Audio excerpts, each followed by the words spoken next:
Byzantine art started after the fall of the Roman Empire around 500 AD and continued in some pockets all the way through the Renaissance time of the 1400s. Here we can see a mosaic work of art that contains a religious figure, and mosaics are images that are done on a wall with tiny little ceramic tiles that are colored to create this full image. So the Byzantine style of art was very formal. The figures are kind of unnatural. In this one with three saints, we can see that they're very tall and slender, so the human proportions are a bit off. We also start to see the use of gold, and gold was the most precious element of the time and still is, so they would only reserve that and use that on religious images because those were considered the most important. Here in this Madonna and Child, we see that overall use of gold. And if you notice the figures that are surrounding Mary, they're a lot smaller than she is. They would often do this and play with proportion because she was the most important, so she was the largest, and the figures surrounding her were less important, so they would be made small.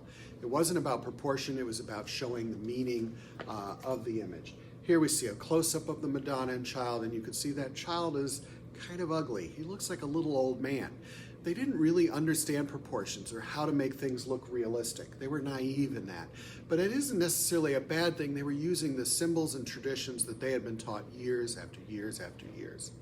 Again, in this piece, we can see that the overall use of gold in the background lets us know that it's an important piece because the proportions are wrong and perspective is definitely off in this image. We know that it's probably a Byzantine work. But it was more important to send the message than it was to show accuracy.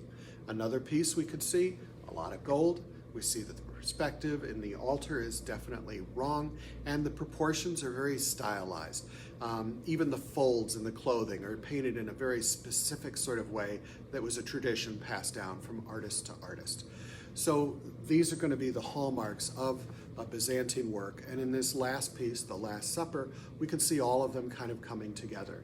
The perspective in the background doesn't really go to a vanishing point, so we know the perspective is inaccurate. When we look at the figures, Jesus is in the back, he should be smaller. The figures in the front should be larger if perspective was accurate. That's off here. And they're stylized in a very formal sort of way. So really the image is more about sending us the message. This would be in a church, so it would teach the congregants about the stories of the Bible. And it wasn't so much about showing accuracy, it was about sending that message. And that's what Byzantine art was really all about.